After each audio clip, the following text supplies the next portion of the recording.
the bat of Fernando. On August 12, 2022, San Diego Padres superstar Fernando Tatis Jr. received an 80-game suspension for violating the league's performance-enhancing drug policy. This suspension was to be without pay.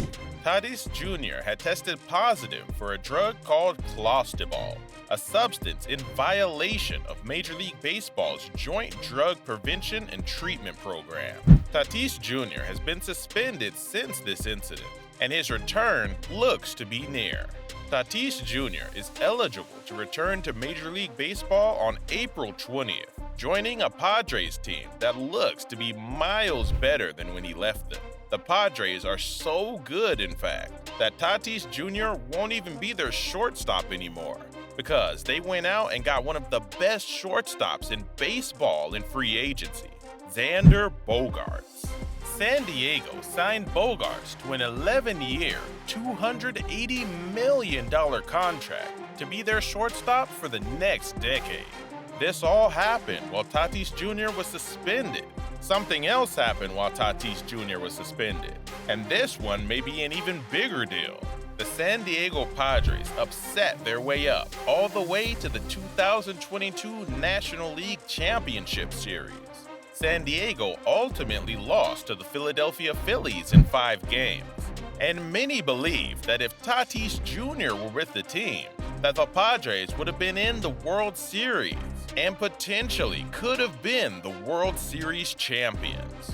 With Tatis Jr. due back in late April, this may be the year for the San Diego Padres, as Tatis Jr. will join some absolute superstars, such as third baseman Manny Machado, outfielder Juan Soto, and previously mentioned Xander Bogaerts. However, with the signing of Bogaerts, Fernando Tatis Jr. will have to step out of his comfort zone, as he'll be transitioning to the outfield for the foreseeable future.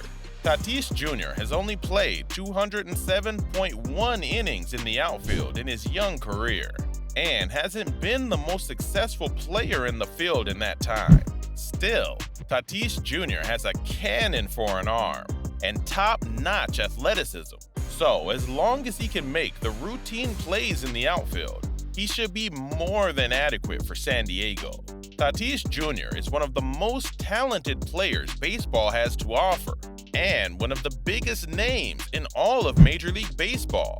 Just listen to these numbers. In 2021, Tatis Jr.'s last season, he posted a .975 OPS with an NL leading 42 home runs, 31 doubles, 97 RBI, and 25 stolen bases, to go along with a .285 batting average, earning him his second Silver Slugger Award in 3 seasons, an All-Star appearance, and a third-place NL MVP finish, finishing only behind eventual winner Bryce Harper and new Padres teammate Juan Soto. Yeah, the guy is that good.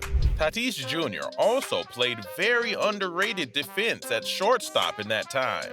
In 2019, Fernando Tatis Jr. was the number 2 prospect in all of baseball, behind only Toronto Blue Jays first baseman Vladimir Guerrero Jr.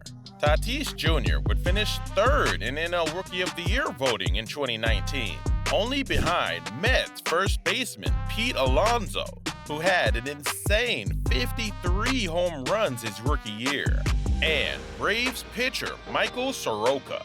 If Tatis Jr. can keep up the consistent production he's had his entire career, then he should be just fine, and the Padres sure will be too.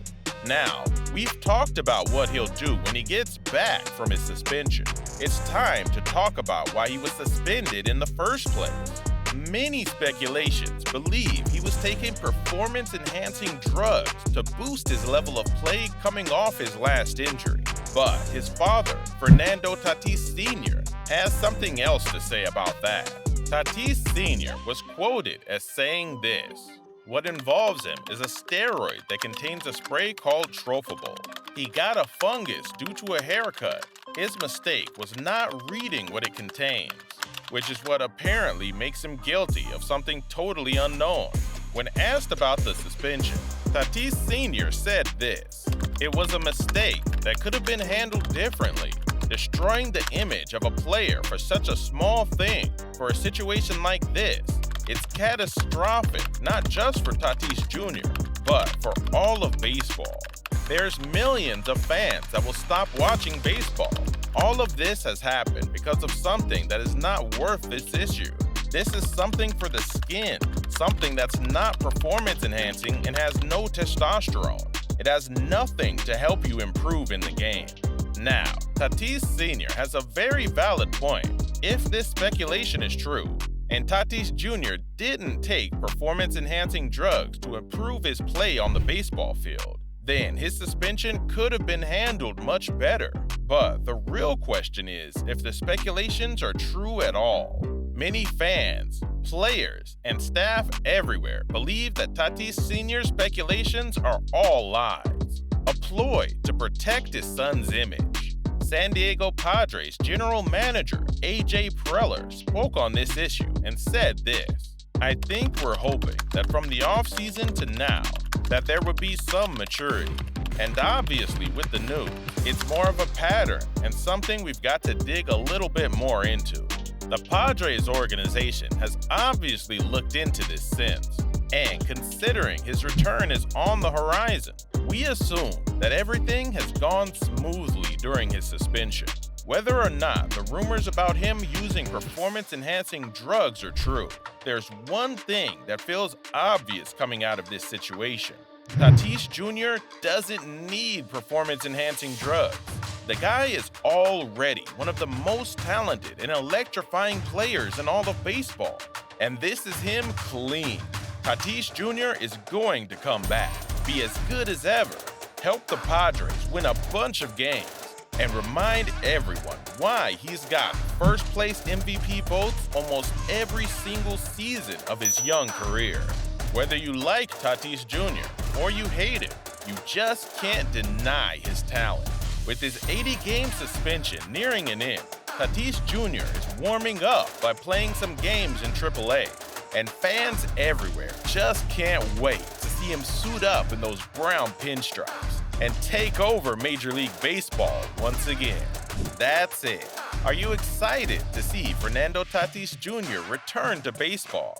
Let us know your thoughts in the comments, and be sure to subscribe and turn on notifications.